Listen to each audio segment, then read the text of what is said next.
become the light you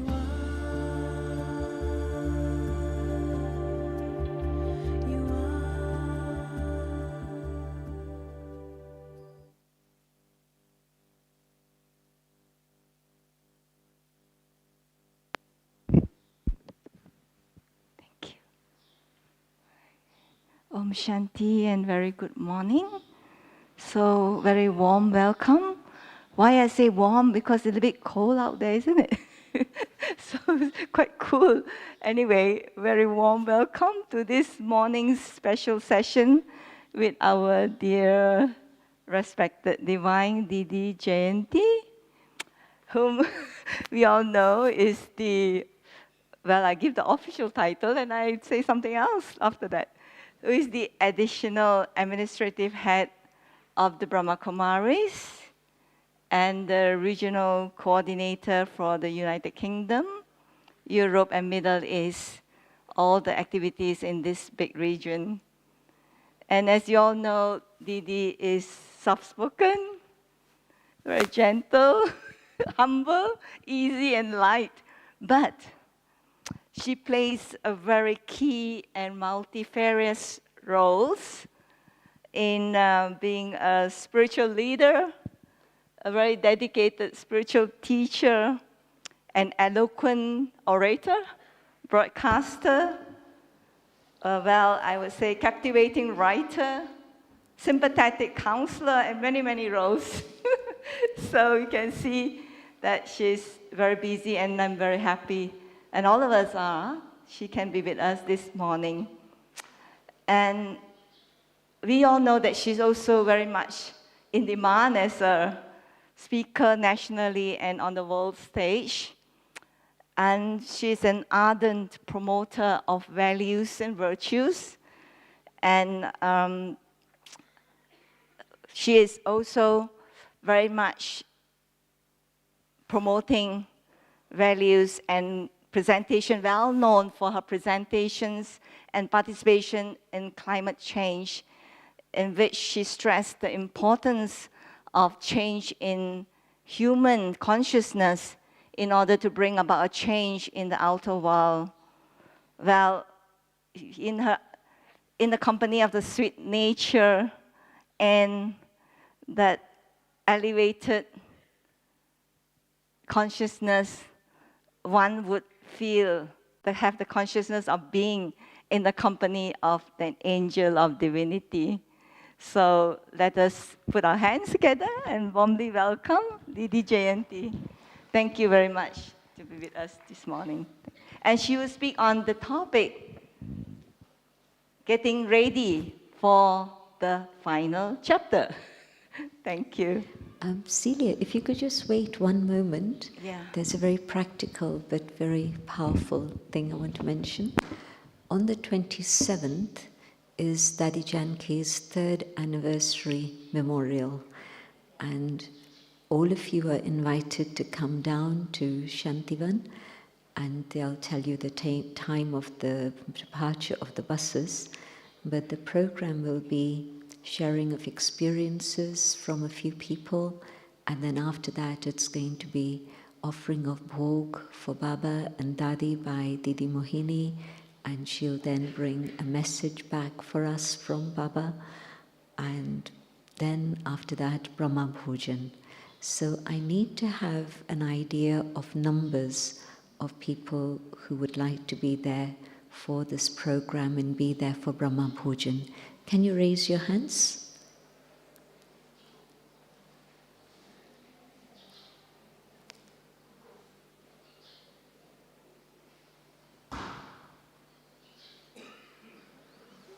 Yep. How many? 30. Okay. And do you know if you have friends who are going to be here on the 27th but are not around at the moment? Not in class? No, they'll all be gone. Yeah? Okay.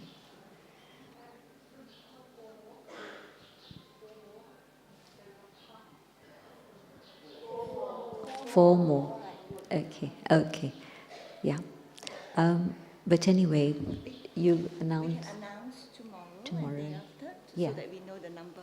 Yeah, because if we know tomorrow, that's best. Now Because then they need to prepare for Brahma Bhojan. Okay. Yeah? Okay. Okay. Thanks. Okay. Om Shanti.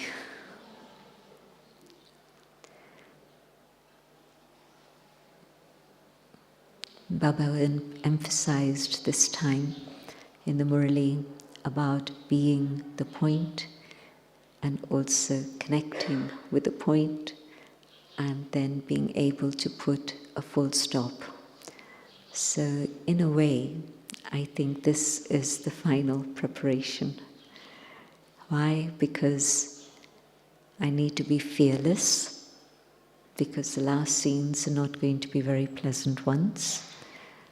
And Brahmins have hearts of compassion, and so maybe even if we are not suffering, we see the suffering of others and we get emotional. But if I'm soul conscious, then I see that I know what I have to do, and I'm able to give others that spiritual support through my vibrations, through my presence, or through my words, whatever it is that's appropriate at that time. The other thing is that if at that time I'm afraid for my life, how am I going to help anyone else? And yes, the body has to finish. Dust will return to dust. We've been told this in all the scriptures. But nobody actually has practiced this idea of being detached from the elements of matter. And when Baba tells us to be soul conscious, it's to be detached from this prakriti, matter, but also it's the preparation to be free from the influence of matter from all around. Whether it's an earthquake or it's a tornado, who knows what's going to happen. Maybe it's going to be a fire that suddenly starts somewhere. You just don't know. But my practice of soul consciousness means I'm detached. It means that I'm not afraid. That is the most important thing that I have to practice. And so if today I see a cockroach and I scream, how prepared am I? Or maybe it's not just cockroaches, maybe it's tigers. Who knows what I'll have to face. It was very interesting. I think it was last year. COVID had almost finished and there was drought in Abu. And we had all the wild animals coming into our compounds. They had bears coming in, they had, I think, different creatures coming in, and this would be at night, and they would be looking for water and food. This is food. Just imagine being food for somebody. But it really is a serious situation. And so my practice of soul consciousness and detachment is going to help me at that time. It's going to help me, but it's also going to help everybody else around me. I'm not saying to Baba, Baba, keep me safe, because Baba's come, like today Baba said, Baba's come to take everyone home. Everybody has to go. But I shouldn't leave in a state of fear. I shouldn't leave in a state of shock. What's going to happen? I should be able to fly home comfortably, easily, very happy that we are going home. And so to practice this consciousness of the soul means that truly I'm detached and I'm ready. I'll share with you one of the things that was shared in a Bhog message in January 1969. every day from 21st January, Baba either came or Baba would send a very detailed bhog message via Dadi Gulzar. And 13 days is the period that they remember in bhakti, but it's also very relevant because 13 days means that that's a time when family normally having special prayers, special meditations, special gatherings, whatever it is they do in bhakti. And so they're learning to send good thoughts to the soul that's departed. They're learning to deal with their grief so that they're not overrun by grief. And in Baba's system, any excuse for extra meditation is a good excuse. So we continue this practice of special bhog offering on the 13th day. So when it was Brahma Baba, they were offering bhog every day in Madhuban for 13 days. And those messages are printed. You can get them in book form, I'm sure in English somewhere. But one of those bhog messages was Dadi Gulzar in the subtle region saying to Baba, people have been asking, what were your last thoughts before you left? And Baba laughed and said, it's only a question that Brahmins can ask their father. Nobody else can ask their father such a question. And Baba said, at that moment, there were three thoughts. One was firstly the battle that was going on between, Baba used the term, I'll tell you the Hindi, karma bhog, karma yog. So karma bhog, the suffering of karma, and karma yog, you understand. Because Baba had felt heart pain, and that had been something that had gone on for some while before the final moment. But when that pain started again, that had been in the morning, then it had subsided, then again in the evening. After Baba finished the Murali, Baba went to his room, and again they could see on Baba's face the pain. And they said, shall we call the doctor? And Baba said, no need, but they anyway called the doctor. They couldn't reach him on the phone, and so the only mode of transport we had was bicycles and a bullock cart. And a bullock cart was too slow, so Dada Vishwaratan went off on his bike and brought the doctor back on his bike. And meanwhile, 9:15, they could see 9 o'clock the class finished. Baba came to his room. Dadiji and Dadi Shantamani followed him. And by 9:15, they could see a little bit of pain on his face. And then it was as if the face relaxed and there was no more pain. So Baba said there was at first this tug of war between karma bhog, the settlement of karma, and the power of yoga. But the power of yoga won.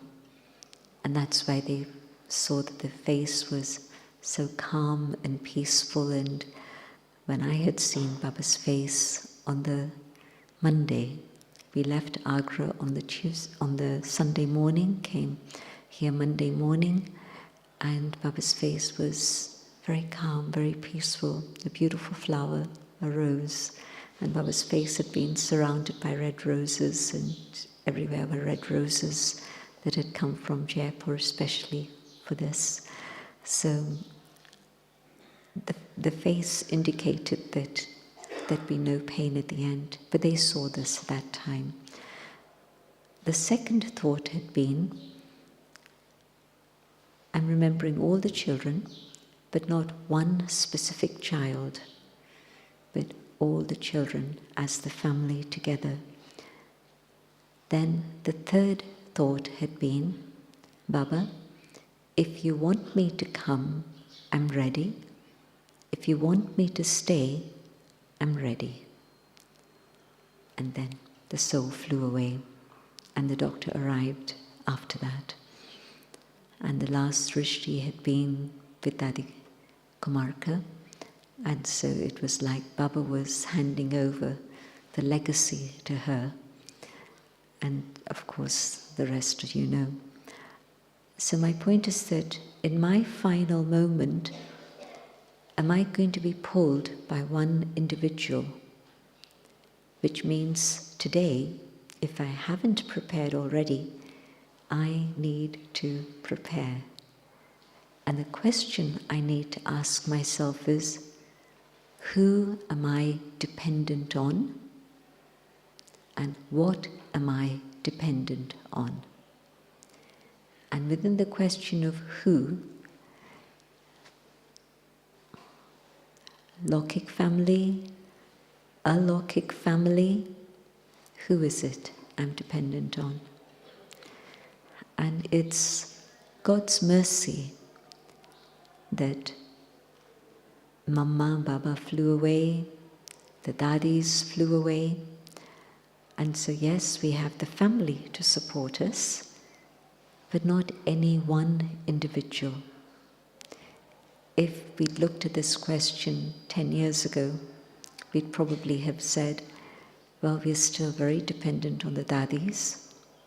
We're still very dependent on Dadi Gulzar because she brings us Baba's messages and she also is the instrument to allow us to meet Avyakt Bab Dada.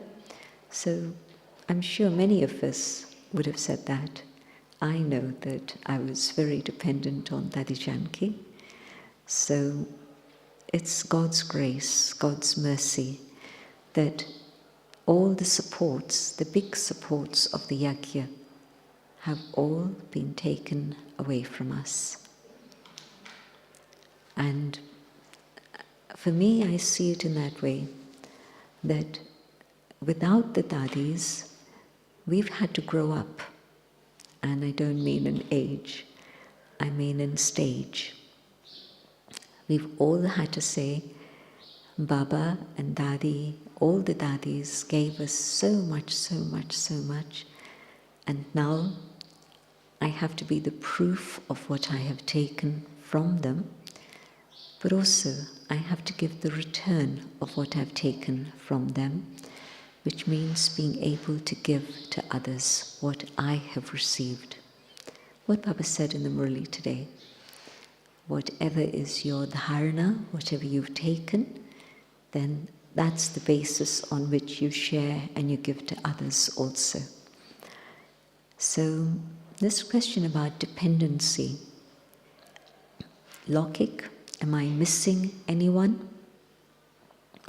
If I'm missing them today, then what will be my condition if I don't know when the end is going to come? Not even in terms of the cycle, but myself. I don't know when my end is going to come.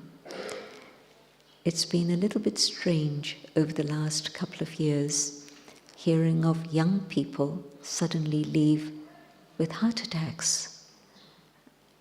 Earlier we used to hear of heart attacks in people who were over 60 usually, well certainly over 50, but generally it was over 60. But today we hear of heart attacks in 35, 40-year-olds, and whatever the reasons behind it, many different opinions, and I won't go into that, that's another controversy. But if I were to leave suddenly, or if anyone I'm dependent on leaves suddenly, how would I manage? I need to be able to have that faith in myself and faith in Baba that it's okay. Baba's told me that it's time to go, and they've gone, but I have to be ready to go myself without anything pulling me or holding me back. Anyone or anything? Am I dependent on some type of food? Am I dependent on some type of beverage? Am I always thinking, oh, I want this, I want this? That's going to be an issue, because maybe I'm not going to have that, whatever it is I'm dependent on. but also dependent on service. COVID was fascinating because we couldn't go out to do service, but Rama gave us a new toy, and everyone everywhere started doing classes online. And some of us were more busy doing online classes than we were actually when people used to come to Baba's house. So that was a universal thing that happened. So we haven't been tested. Ask yourself and check yourself if there is no more service physically possible. Can I do so much mansa seva? Am I able to focus and concentrate and be content with that? Or do I need to run around here and there or feel the excitement of people coming to Baba's home and serving them in Baba's home? Because maybe none of that will be available for me. Can I just enjoy being with Baba? I always say, I'm too busy, I'm too busy, I'm too busy. This is why I don't have time for Baba's remembrance. But now Rama is saying to me, well, there's nothing you can do except manmanabhav. Just sit and focus and concentrate and see if you're able to do that. But you can see, if I've practiced being manmanabhav, then at that moment, I'll go to Baba, I'll focus and concentrate and stay with Baba. But if I haven't been with Baba, I've let other things, including service, take over. So my mind is occupied, my time is occupied, I feel I'm useful to others, I'm valuable in Baba's work. But all that is out there. Today Baba said, uplift yourself. And so I need to see to what extent I can make time. Even if I say I don't have time, can I make time so that then I have time to practice, practice, practice and have that connection with Baba so that then nothing can distract me. Because that's the final preparation. So soul consciousness, connecting with Baba. And the third aspect, full stop, if I haven't forgiven others, I'm keeping myself in bondage still. I need to settle all bondages and be free. And if I haven't forgiven someone, I'm keeping myself in bondage. They are not keeping me in bondage, I'm keeping myself in bondage. If I've done something wrong that I need to apologize for, let me do it. But if I wait for an apology from someone else, I might be waiting till the end of the kalpa. I don't know. So whether they apologize or they don't apologize, they're right, I'm wrong, I'm right, they're wrong, it actually doesn't matter. What matters is if I'm able to put a full stop inside of me, so that I can connect with Baba when I want to. Not just morning or evening, but any time I should be able to go straight to Baba and connect with Baba.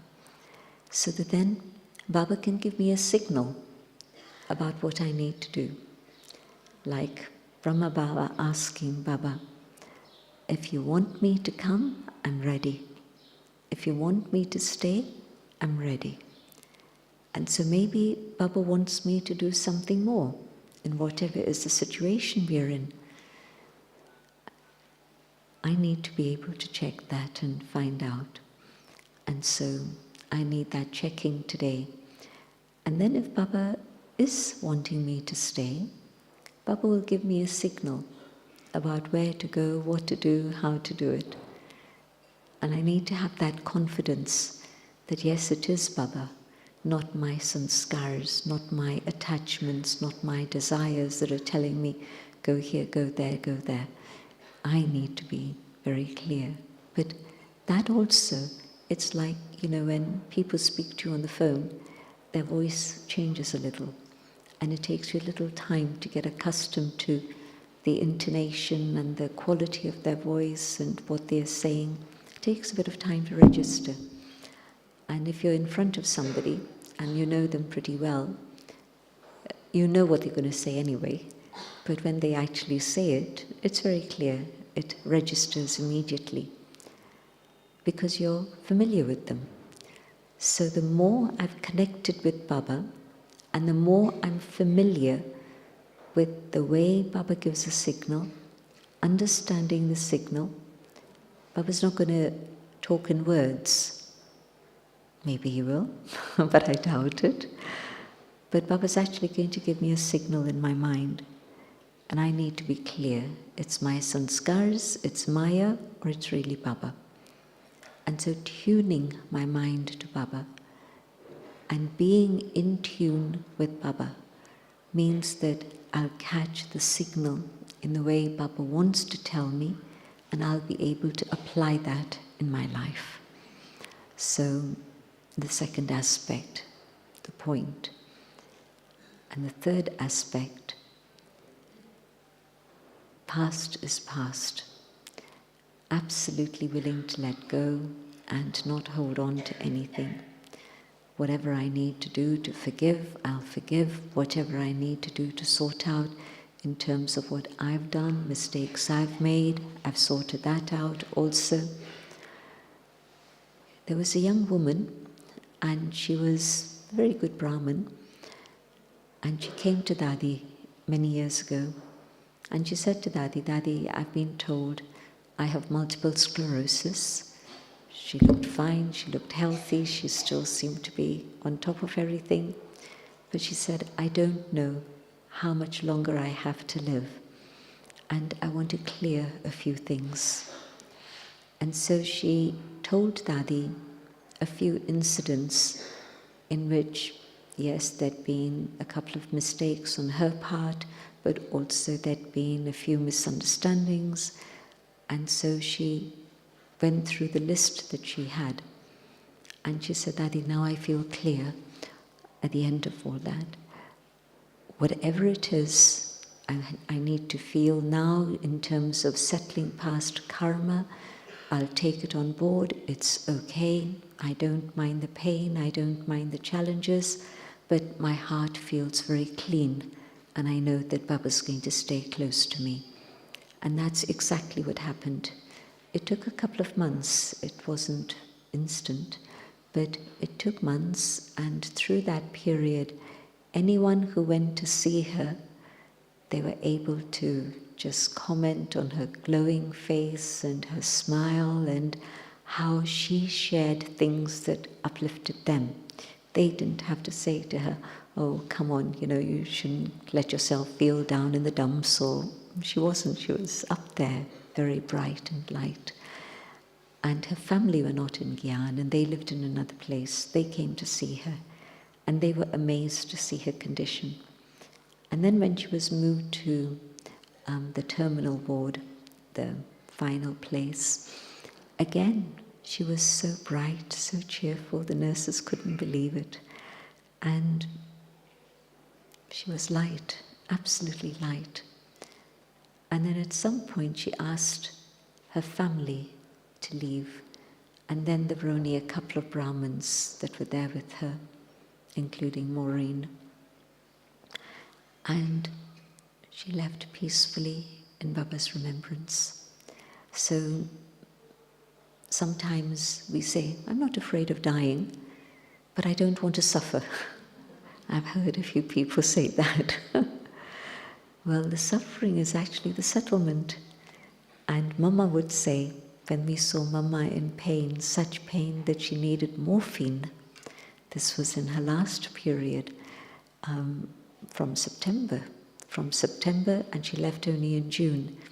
So from September, they were giving her morphine to control her pain. I saw her in September 64, and seeing her face, you could not have known that there was anything wrong with her at all. And she was giving time to people to meet. I was just 15 years old, but my mum had gone to class every day and said, can my children come and meet Mama? And Mama had said yes. So, and when she felt the pain, Mama would say, the settlement is happening. Better that I settle now rather than later. And so not to be afraid of anything, whether it's death or whether it's suffering or the settling of karma, better it's here rather than later. So the final preparation, soul consciousness, connection with God, and no fear. Absolutely no fear at all. And within that is also this thing about forgiveness, because I never know what it is I've done that I'm going to have to face later on my side of mistakes, but also in terms of not forgiving others their mistakes. At that moment, it's that person who's in my mind. It's not Baba. It's that human image that will be there. And what I want is my last thoughts and the ones before, all of that should have been just Baba and nothing else. Somebody went through a bereavement recently, and they said how they now realize that, and they've got children, but they're married and they've got their own children. So after the funeral, before the funeral, a couple of weeks, they were very considerate in taking care of the mother. And she lives on her own now. And she said to us that, well, none of them have time. They're busy in their own lives. And of course, the husband's gone, and she's alone, and she's 80 plus. And so she's saying, I have Baba. I need nothing else because I have Baba. And so do I have that feeling that if I have nobody else around me, no one, I have only Baba, I'll be fine. Today's slogan is Baba, my world. Or are there other people still around in my world? And if they are, do I see them with that vision of soul consciousness so that I'm helping them? Not that I'm dependent on them, but I'm there to serve as Baba's instrument. Very different attitude. So what I'm saying is not that you leave your home, but the consciousness that I'm in my home with. Is it that I'm thinking I have to serve them and support them, or am I there still to take from them? There's many, many things that come in when we think about dependencies. Really, we are so dependent on each other, and yes, we are a family, and so interdependence is important. You play your role, I'll play my role, but if suddenly you're not there, can I play your role? If it's on me at that moment to deal with things, do I have the capacity to say, that's fine, I can also play that role? It's a big, big story about attachments and dependencies, and so I think the final chapter really has to be about this, just clearing things so that my bag and baggage is packed. In India, you carry not only your suitcase, your bag, and now not so much, but I remember traveling on the Indian trains with a group from India. And you know what was part of our baggage? We had our own little bags, but part of our baggage was the tolis we were bringing to Madhuban, the buckets we were bringing to Madhuban. Buckets, yes. Plastic was not so easy to obtain, and in Madhuban they only had metal buckets. And so if you wanted to carry a light bucket, it was a plastic bucket you carried. So on the platform you'd see all these buckets. It was a funny sight, and also they didn't used to provide bedding except just in first class, and so you carried a roll in which there was something to put on the wooden thing, the bench, and then something to cover yourself, and so it was all a big roll. Especially winter time, when you were traveling in from Delhi in winter, and I don't know whether any of you traveled in third class in winter time from Delhi, it was a big roll you had to carry. It had a thick blanket and quilt and whatever. So bag is one thing, baggage. There's a lot of baggage. And so what are the other things that I'm dependent on? And I have to clear it all today. People praising me. Am I dependent on that?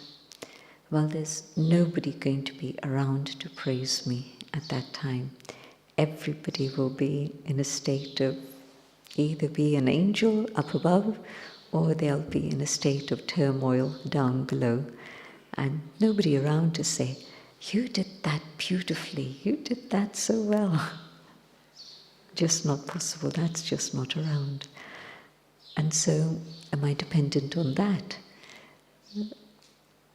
If you were to make a list of your dependencies, first the gross ones, the food, the drink, the comforts, and then the more subtle ones, the people you depend on and what they do for you, and subtract that from your life and ask yourself the question, can I manage?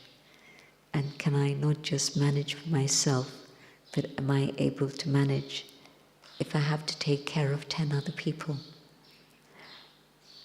We were doing a calculation some years ago.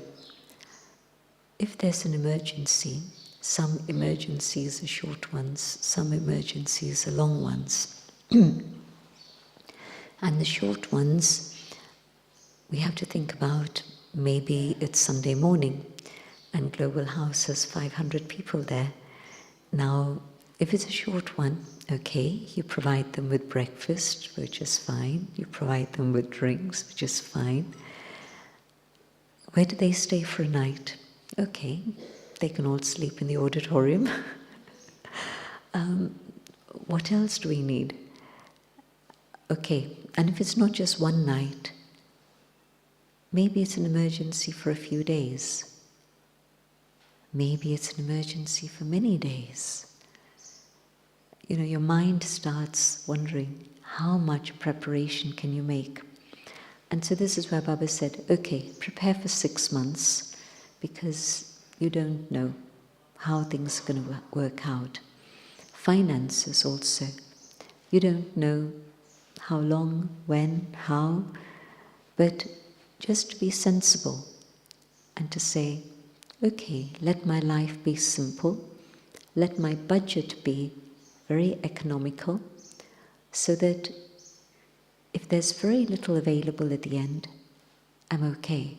I can remember Baba without missing anything. And so it's not the 6-month stock, more it's the preparation in here.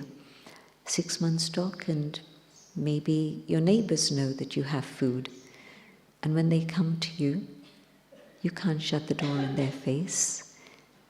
You're compassionate, you're a Brahmin, you're going to share. And so what you thought was going to last you for 6 months if you're living on your own, and then your neighbors find out, even though you're on your own, you have things, so it may last for 2 days, 3 days, not 6 months. So the inner preparation, what am I dependent on? All of that has to happen now. In terms of service, Baba's been preparing us for this for a long time. Service through the mind. At one point, Baba asked the gathering, how many of you don't do Mansa Seva? And there were some, and they were honest enough to acknowledge that. And Baba said, do Mansa Seva at least for 5 minutes every day. It was a direct instruction. You must do at least 5 minutes Mansa Seva every day. And again, that's a training. Your Mansa Seva is going to keep you safe. Safe in terms of waste thoughts in your mind. Safe in terms of support and help from everyone around you. You know, when Baba says, as in the beginning, so at the end, the 14 years of tapasya, 1 year was in Abu, but it was after the war, and there were shortages of food, shortages of every type, and they had to manage. They weren't used to a cold climate. They had to manage. They survived. Very little food available, all of that. No money in the bank or in anyone's pocket. So they managed. But the last several years of the time in Karachi, the first few years was sending out good vibrations to their families. It was a time of the anti-party. Well, the anti-party quietened down. Everything became silent. But then it was the partition war. And what do? Mansa Seva. And Baba said to them, not a single hair of your head will be harmed if you stay in yoga and practice silence. And that was the reality. 60 young women in one house, and the neighbors, the neighborhood, everybody knew that. There was nobody else around. There was no gun, there was no ammunition, there was no brother, no physical help available. The power of yoga, Mansa Seva. So my yoga power has to help me. My yoga power has to create a fort that nothing negative can penetrate at any time, at that moment. But also, my Mansa Seva has to serve others so that they become peaceful, non-violent, and calm for their sakes, but also so that we can also be safe. Mansa Seva means a lot of cleaning out. You know when Baba says, Shubh Bhavna, Shubh Kamna, nothing but pure feelings and nothing but good wishes. Again, make a list. Is there anyone that I don't have good wishes for? And maybe it's individuals, but maybe it's a group of people. I can't stand, fill in the blanks. I can't stand atheists. They're souls, whether they know it or not. They're God's children, whether they recognize Him or not.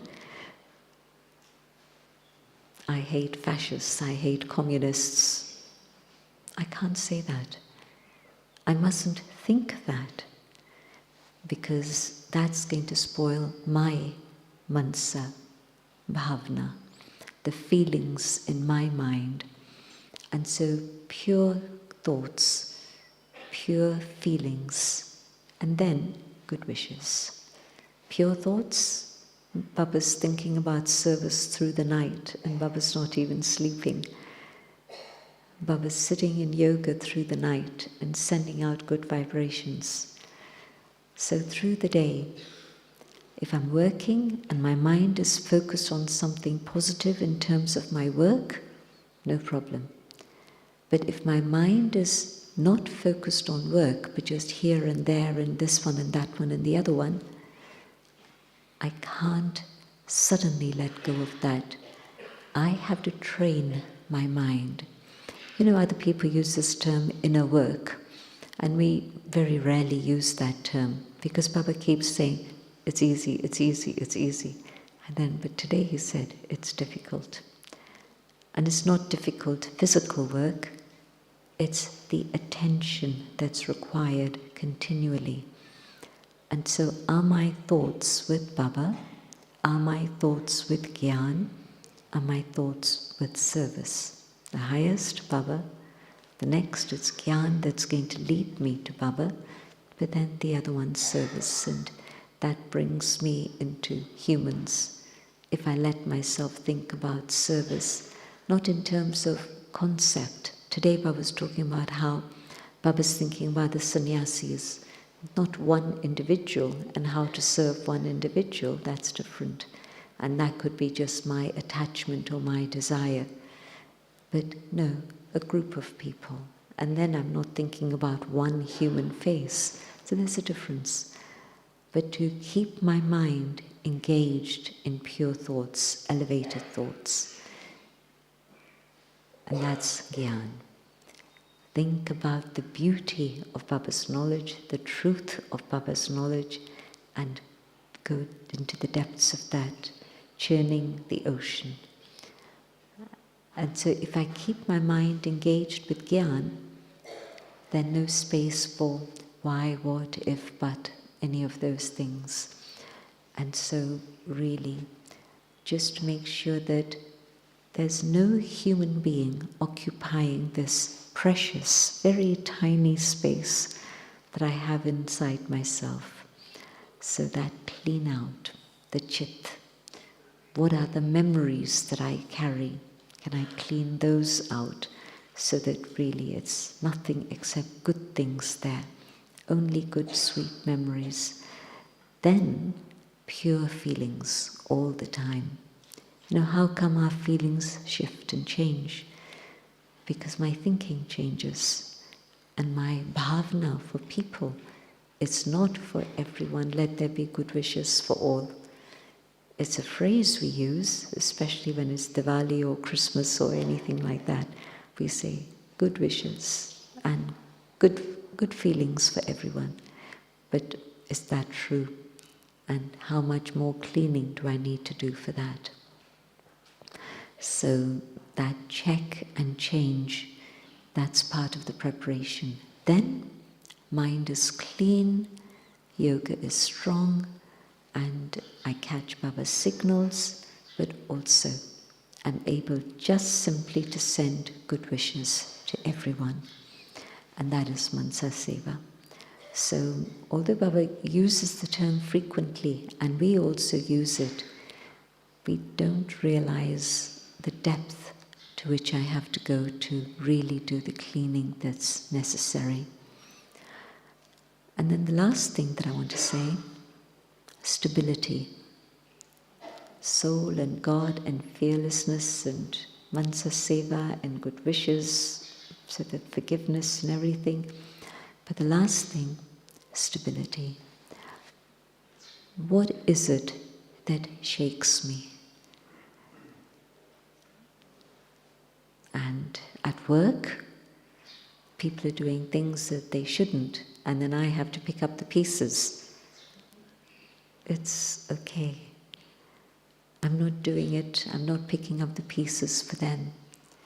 I'm picking up the pieces so that I can stay calm and cool and know that everything is okay. And work is not just work on a logic level. There the guidelines and roles are very, very clear. But in Baba's work, the roles are never that clear, because one moment you're a teacher, the next moment you're the person washing up, which is fine. But it means that you have to play all the roles at different times, sometimes multiple roles at the same time. You're speaking to somebody, you're trying to do the dishes, and you have to get other things done. So remember, you've got 8 arms. Brothers also, 8-armed Shakti. And so if you're the 8-armed Shakti, then you'll get everything done. Very good. But we get shaken by little things. We think we're doing fine. But that state which is steady and unshakable and immovable, when am I going to make it that? Today. It's not tomorrow, it's today. Because by this evening, I'd set my heart on going somewhere, going to Baba's Rock. And then I suddenly find, for whatever reason, I can't go. It's okay. It's okay. You have to remind yourself, it's okay. I want to be here, but I have to be here. And so my body is here, but my mind is here. It's going to be a problem. And so to be stable and unshakable means to develop a state of contentment and a state of gratitude for what I have already. not for what I want or I hope for or I desire, but what I have. What do I have now? I have more than most, really. That exercise of gratitude is something I hope everybody has done at some point in their journey. What is it that I'm grateful for? And make 100 points, 100 points, and you'll see that you don't need anything else. Just be grateful, and that gives you stability, and be content. And in that state of contentment, yes, I know everything is fine. Baba, whether you call me or whether you tell me to sit, like Baba, I'm okay, I'll be fine.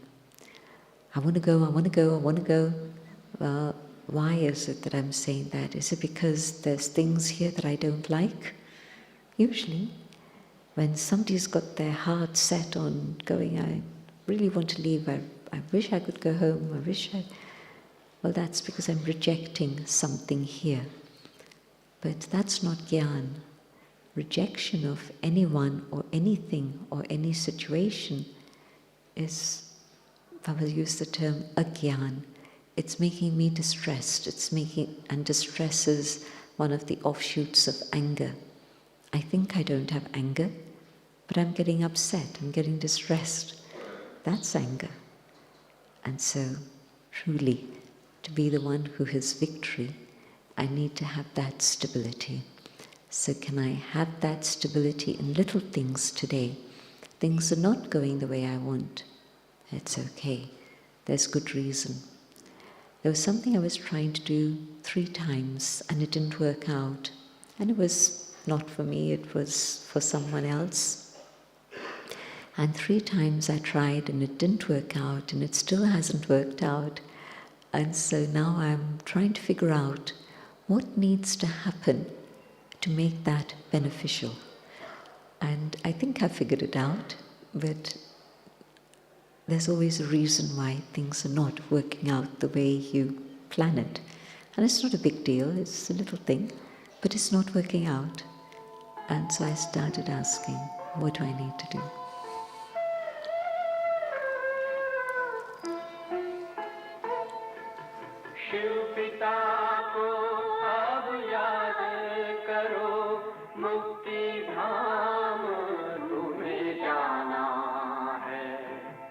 अपने सुकर्मों के बल पर ही सतयुग में तुमको आना है। शिव पिता को अब याद करो।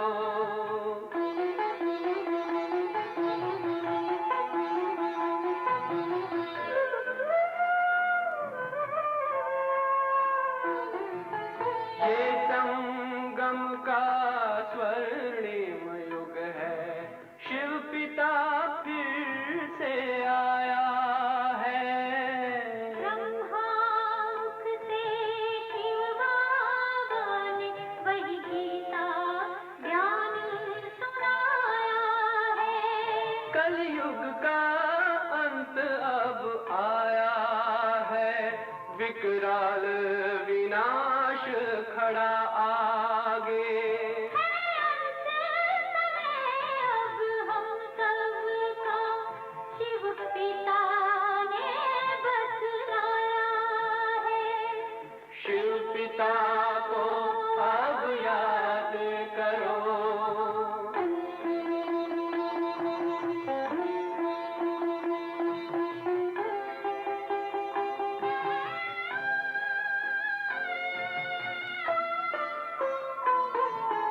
पांडव शिव शक्ति सेना की रणभेरी अब फिर बजती है। शिव बाबा के ज्ञान से फिर माया को मार भगाना है। शिव पिता को अब याद करो, सतयुग में तुमको आना है। शिव पिता को अब याद करो, मुक्ति धाम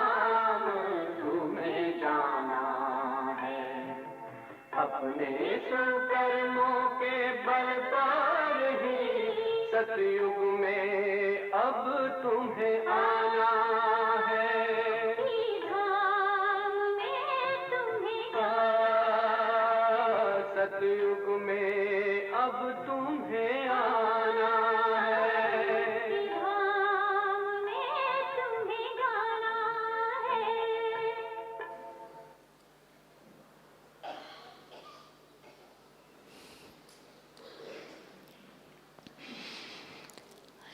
I wanted to keep the last few minutes to see if there's any question that anyone has. So, if you could have a microphone, please.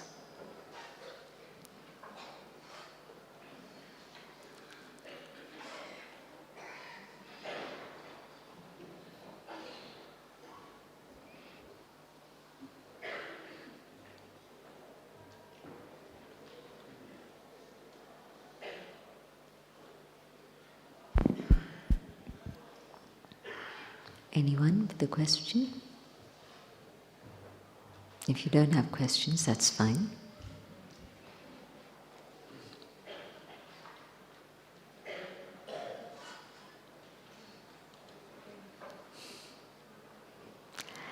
Tell us your name and where you're from, please. Brother Michael from London, England, Europe, planet Earth, solar system. You mentioned cleaning the chit, the memory tract, and I'd be intrigued to hear more how to practically do that. You know, exercises that achieve that. That would be helpful for me. Thank you. The most useful thing is to emerge the good memories, and the more you do that, the more the unpleasant memories fade away. And so you have to see what is it that's coming up when you're trying that, because there will be other things that are there from way back. And so when those things come up, then the way to deal with it is to firstly see if I can look at it from the perspective of Baba's Gyan, because whenever it happened as a child or whatever, I didn't understand. But now can I look at it and reframe it? And with Baba's Gyan, I can change my perspective on that. And at that moment, maybe forgive myself, maybe it's forgiveness of others, but also maybe it needs healing. And so can I take Baba's love and let Baba's love heal that, so that now it's dealt with. Baba spoke about it not in a very detailed way, but Baba spoke about it a couple of weeks ago, and I've forgotten the exact expression that Baba was using. But Baba was talking about how when there's things from the past that come up, just let them dissolve in God's love. But first step, use Gyan also. Yeah?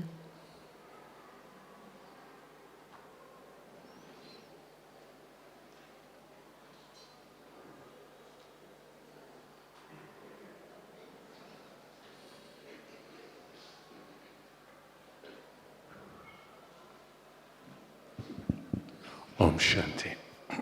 Brother Denzel from Canada. Om Shanti. A while ago, Baba had mentioned that Mama and Baba, Brahma Baba, would get a lot of work done during their dreams in terms of, because they were so busy during the day, they made most of their effort during sleep. So I'm just thinking if you'd heard anything like that, or you had anything to add about that. Two stories that clarify that. Early days, Daddy used to share dreams of service, and sometimes it was forecasts, and she would talk about something that she dreamt of, and then it would happen maybe a year later. In one particular case, it happened about a year later. But those dreams would always be prophetic, they would come true. And then later on, she started not talking about her dreams, and then she'd say that it was something that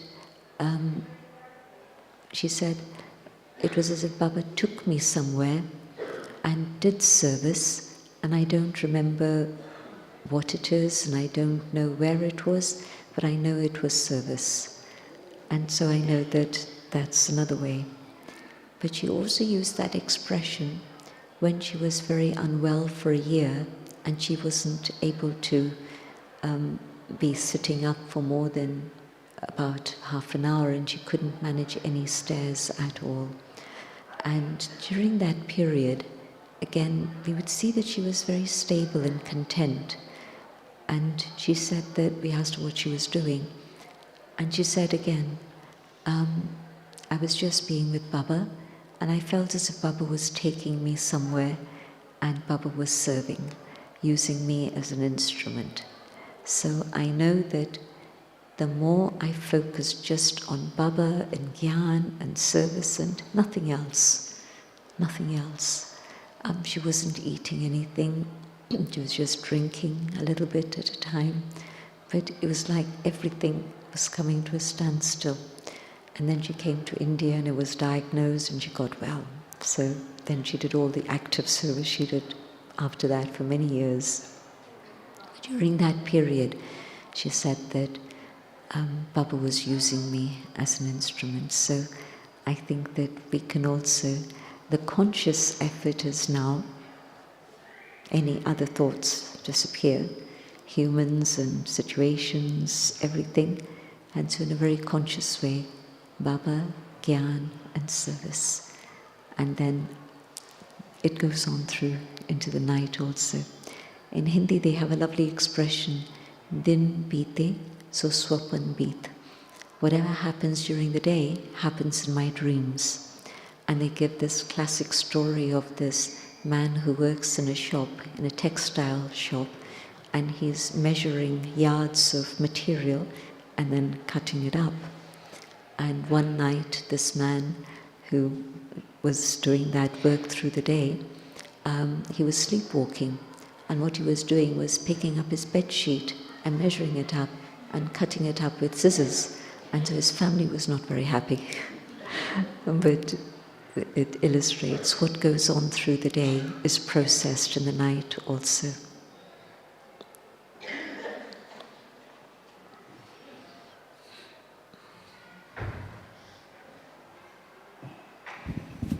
Om Shanti, Brother Stefan, friends. So I would have two questions, if there is time. You've reminded us very nicely about Brahma Baba's last moments. Would you be able to tell us a few special things about Janak's departure? That would be the first question. And related to Mansa Seva, because I've heard many classes about that. So what would be your suggestion for most efficient Mansa Seva, if, supposing that my mind is clear enough, positive. So suppose I hear about a catastrophe somewhere, or there is, for instance, the war in Ukraine. Should I project my mind there, or just go to Baba? And you just said that for Daddy said, I just go to Baba and he will take me there. So any insight? Thank you. First, the day before Daddy left was a Thursday, and in the evening she was looking fine. She seemed to be quite normal. She had a little bit to eat, which she hadn't been doing for weeks before that, and so it seemed everything was better. And then she also asked to meet everybody, the nurses and the hospital staff, the doctors. So she didn't have the energy to give them Toli herself, but Hansa gave Toli and they took Drishti from Daddy. So she did all of that. And then in the night, at about 1 o'clock, there was a very violent storm, heavy noise, thunder, and then rain. And then around 2:30, they could see Daddy was struggling, so then they went to Daddy. Hansa was in the same room as Daddy. She called the nurse and the doctor, but the soul flew off soon after that. I think it was around 3:30, 3 o'clock she would have left, I think. And so one thing, nature was cleaning out everything, and the whole earth was clean and pure through that water. March, it's not a time for rains in Madhuban, but it was March the 27th, 26th night, and everything was clean. And so when we went down to Shantivan for the final ceremony, everything again was very, very quiet and peaceful and clean. So that was one interesting thing. But also, I've understood since that just before departure, it's like a soul has settled a lot of karma, all karma actually. In these cases, the soul has settled karma and they seem to get better.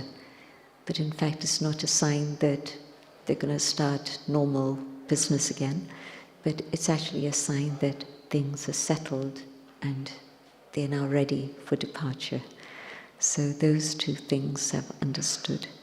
So, and then, well, through Dadi's lifetime, it was nothing but Baba and Seva, and her final thoughts, definitely Baba, but she arranged with Baba and Rama to go at that time when COVID had started, just started. She would have hated living through COVID, I know that.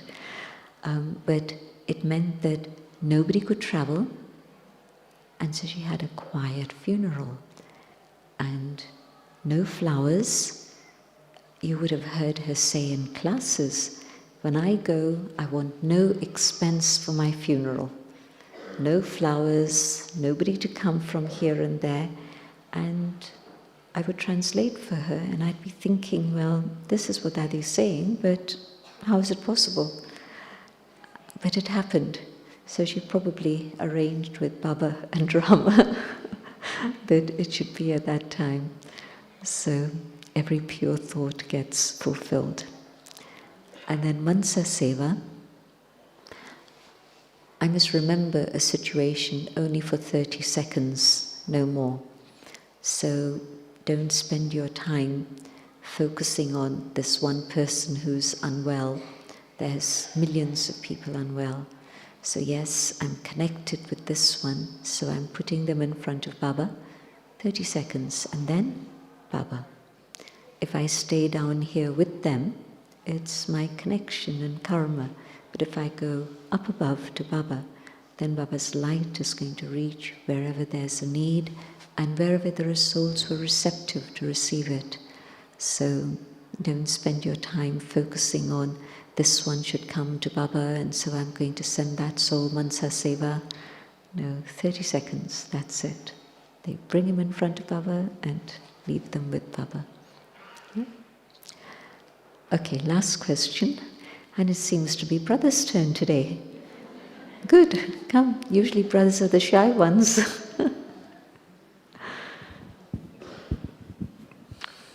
Could you please give some instructions? Tell us your name and where you're from. Sure. Pratik, I'm from Australia. Could you please give some instructions how to practice silence at my own? What things to be considered do's and don'ts? You need a few classes. One simple thing to practice wherever you are, from 4 to 8, let it be just Baba and Gyan and not service. And I know in Madhuban, service starts at 5 a.m. I know that in London, we are on duty all the time. When there's a phone call that comes, it needs, it's across the world that we get communication. So it's not always possible, but that's the aim. And for some, it is possible from 4 to 8. And then through the day, if you practice traffic control sincerely, then that time of 3 minutes of silence helps the next 57 minutes. And silence also means no waste thoughts. So it's not just not words, but removing waste thoughts. And the more I do this, then the more powerful my mind becomes, and I'm able to have Mansa Seva more effectively. Okay. Thank you for your questions, and enjoy the rest of your time in Madhuban. And I'm sure we'll meet again, maybe in Madhuban. Om Shanti.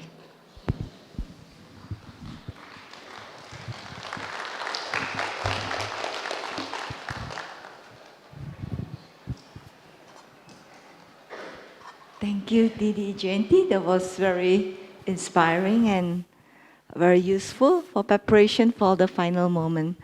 I have got an important announcement, and that's regarding our evening trip to Baba's drop. So as per some advice, it has to be cancelled because the weather is very cloudy and chilly. And then even if we are able to walk up there, they said that it will not be able to see the sunset. So it's better to cancel it and have it another day. So what we're going to do is that we're going to have Yoga Bhakti with the Nivasis here in Harmony Hall from 6 to 7:30. Is it all right? So we plan for that another day. And secondly is the trip to Shantivan tomorrow. So those who are interested, please, can you please go to Global Office immediately after the class here and register so that we know the number and be able to book the bus. Okay? Thank you. Om Shanti.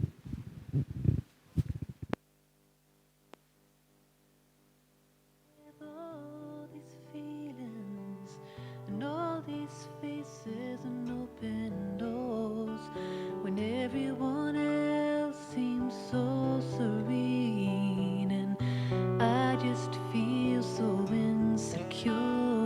And where do I go when all the pieces of my heart lay on the floor? You say, come into the light.